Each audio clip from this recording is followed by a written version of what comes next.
সালামি দেয়াটাও একটা মজার ব্যাপার, এটাও অনেকটা আনন্দের ব্যাপার।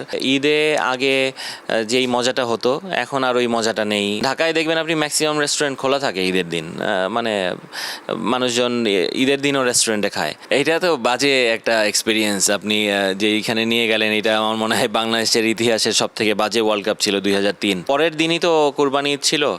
সো কারোই মেন্টালিটি ছিল না ওই হারের পরে যে আমরা ঈদে কোনো মজা করব। একটা ম্যাচে হয়েছিল ইন্ডিয়ার সাথে টেস্ট ক্রিকেটে 2004-এ এমএ আজিজ স্টেডিয়ামে, ওইটা আমার 2.5 বছর পরে কামব্যাক ছিল। সো তার বাদে আমি আর মাশরাফি কখনোই একসাথে বোলিং করিনি। সবার আগে কোশ্চেনটা যেটা করতে চাই সেটা হচ্ছে ছোটবেলার ঈদের সাথে এখন ঈদে কি ব্যাপারটা বেশি মিস করেন? হ্যাঁ, সালামি পাওয়াটা। ঈদে ছোটোবেলায় অনেক সালামি পেতাম, মানে ওইটা নিয়ে ওই সময়ে মানে অনেক টাকা পেতাম সত্যি কথা সবার থেকেই।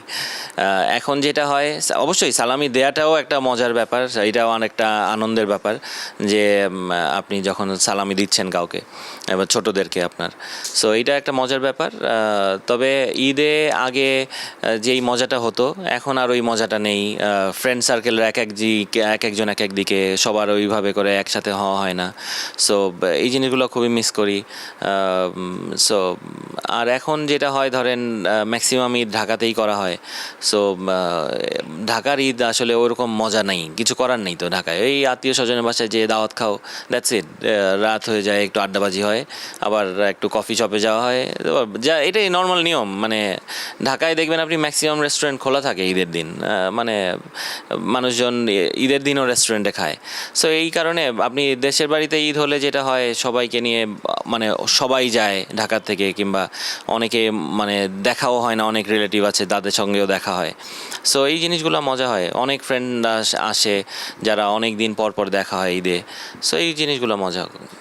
আপনার ক্রিকেটার জীবনে একটু যেতে চাই ঈদের বিষয় নিয়ে। একটা ওয়ার্ল্ড কাপ চলছিল বাংলাদেশের ঈদের সময়। এইটা তো বাজে একটা এক্সপিরিয়েন্স। আপনি যে এইখানে নিয়ে গেলেন, এটা আমার মনে হয় বাংলাদেশের ইতিহাসের সব থেকে বাজে ওয়ার্ল্ড কাপ ছিল 2003। সো আমাদের প্ল্যান ছিল, দেখেন আমি এইটা জানি না কেউ জানে কি না, 2003-এর ওয়ার্ল্ড কাপে আমাদের প্ল্যান ছিল, আমরা ওইখানে যে বাঙালি সোসাইটিটা আছে, আমাদের পুরো প্ল্যান ছিল যে আমরা তাদের সঙ্গে কোরবানি করব, আমাদের গরু টরু কীভাবে কিনবে তারা, সব কিছু অ্যারেঞ্জ করা ছিল, আমরা কোন মসজিদে নামাজ পড়তে যাব। কিন্তু খুবই আনফর্চুনেট যে আমরা কানাডার সাথে হেরে যাওয়ার পরে আসলে পরের দিনই তো কোরবানি ঈদ ছিল। সো কারোই মেন্টালিটি ছিল না ওই হারের পরে যে আমরা ঈদে কোনো মজা করব। চিজি আইসক্রিমের সাথে ভেলভেটি কেকের মিশ্রণে পোলার রেড ভেলভেট আইসক্রিম, মন ভালো থাক। আমরা কেউই রুম থেকে বের হই নেই, সবাই যার যার রুমে ছিল। সো সবারই মন খারাপ ছিল অনেক। সো আর ওই সময় তো এত সোশ্যাল মিডিয়া এতটা অ্যাক্টিভ ছিল না, এতটা কি কোনো সোশ্যাল মিডিয়াই ছিল না এভাবে। সো কেউই আসলে জানতে পারে না ওই সময় প্লেয়ারদের মেন্টাল স্টেটটা কী ছিল। হ্যাঁ, আমরা জানছিলাম নিউজ পেপারে কিংবা অনেক ইয়াতে যে বাংলাদেশ টিমকে অনেক বাজেভাবে হারের কারণে অনেক খারাপ খারাপ কথা বলা হচ্ছে, এবং বাংলাদেশে আসার পরে ওই ভাইভটা ছিল অনেক দিন।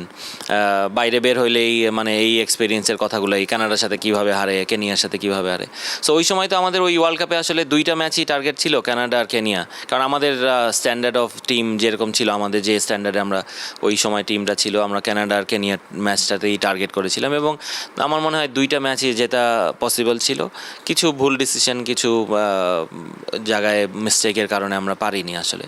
সো এই তো, ওই ঈদটা আসলে একদমই বাজে ছিল। আপনি যে বললেন যে একটা প্ল্যান ছিল আপনাদের, কমিউনিটির সাথে ঈদ করবেন, গরু কেনার প্ল্যান ছিল, বাট যখন প্ল্যানগুলো অলমোস্ট ডিস্ট্রয়েড হয়ে গেছে, ঈদের দিন আপনাদের স্পেসিফিক কোনো ঘটনা আছে কি? না, ঘটনা ওইটাই বললাম যে কেউই কারো মুখ দেখি নাই তো আসলে, সবাই যার যার রুমেই ছিলাম।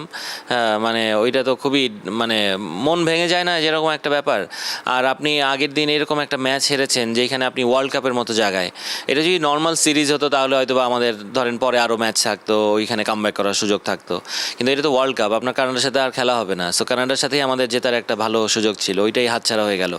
সো আমরা যদি 2003-এ ওই 2টা ম্যাচ ম্যাচ জিতে আসতাম তাহলে কিন্তু আমাদের জন্য ওই সময় একটা বড় অ্যাচিভমেন্ট থাকতো ওই সময় কিন্তু তার কারণ 99 ওয়ার্ল্ড কাপে আমরা পাকিস্তানকে হারিয়েছি, স্কটল্যান্ডকে হারিয়েছিলাম। সো ওইখানেও যদি আমরা 2টা ম্যাচ জিততাম তাহলে কিন্তু একটা ভালো অ্যাচিভমেন্ট হতো। সো ওইটা যেহেতু হয়নি, পুরো টিমই আসলে খুবই মন খারাপ ছিল, যে যার যার রুমে ছিল। তারপরে আবার অনেক বকাঝকাও শুনতে হয়েছিল, তখনকার যারা কর্মকর্তা ছিলেন তারাও ছিল সাউথ আফ্রিকাতে। সো ঈদের দিন সকালে ঘুম থেকে তো কেউই আর লেট ঘুমিয়েছিলাম, উঠেছিলাম আর কি, কারণ যেহেতু সারা রাত কেউই ঘুমায় নাই ঠিকমতো ম্যাচ হারার কারণে। সো পরের দিনই একদম খুবই মানে র্যান্ডামলি রুমে ফোন আসে যে মিটিং আছে। হঠাৎ করে আমরা একটা মিটিং রুমে যাই ঈদের দিন সকালে, if I am not wrong 9:30 time দিয়েছিল। সো ঠিক হয়তো বা 9:10 9:15-তে, আর ওই সাউথ আফ্রিকার হোটেলটা অনেক হাই রাইজ বিল্ডিংয়ে ছিল। সো মিটিংটা ছিল আমার মনে হয় 24 তলায় না কত তলায়। সো ওইখানে যেতেও সময় লাগে, আপনি হঠাৎ ঘুম থেকে উঠেই তো আর রেডি হয়ে যাওয়া যায় না, সো একটু সময় লাগে। ওইটার জন্য আমি মনে আছে আমি আর মাশরাফি একটা বকা খেয়েছিলাম যে কেন তোমরা দেরি করে আসলা, 2 মিনিট দেরি হয়েছিল হয়তো বা।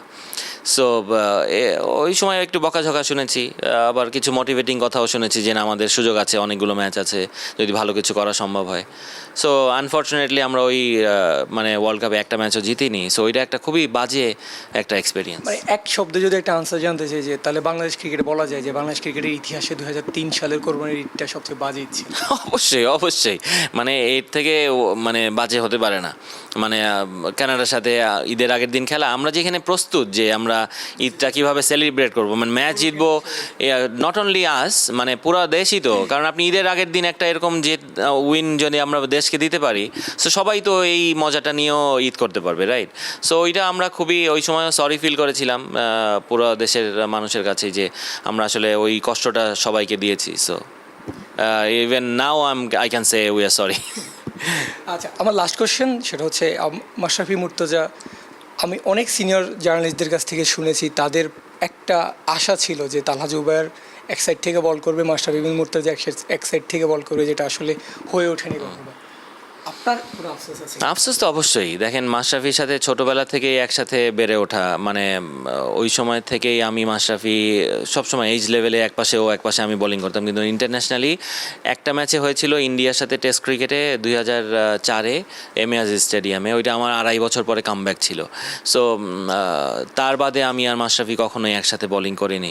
আর আমার পিক টাইমে মাশরাফির পিক টাইমে এরকম হয়নি, কারণ ওই যে আমি বললাম যে একজন করে আসে, একজন করে ইনজুর্ড হয়, আর একজন আসে।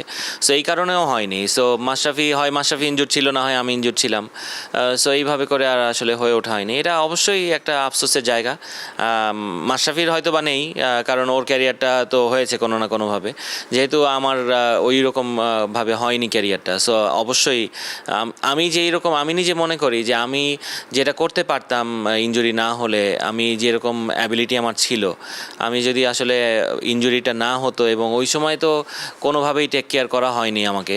সো আমি যদি মানে আমার অ্যাবিলিটি ওয়াইজ খেলতে পারতাম, হয়তো বা আমিও মানে ভালো কোনো জায়গায় থাকতাম। দর্শক, কথা বলছিলাম সাবেক পেস বোলার এবং বর্তমান পেস বোলিং কোচ তালহা জুবায়েরের সঙ্গে। তিনি অনেক বছর পর যে সরিটা বলতে চেয়েছিলেন সেটা বলতে পেরেছেন। একটা ঈদ বাংলাদেশের দর্শকদের নষ্ট করেছিল বাংলাদেশ ক্রিকেট দল পারফরমেন্সের মাধ্যমে। সেই সরিটা তিনি ঈদ উপলক্ষে ঈদের আগেই বলে দিয়েছেন। তার ক্যারিয়ারের আফসোসের কথা বলেছেন, কোচিং ক্যারিয়ারের কী স্বপ্ন দেখছেন সেটা বলতে যাচ্ছেন না, সেটা করে দেখাতে যাচ্ছেন।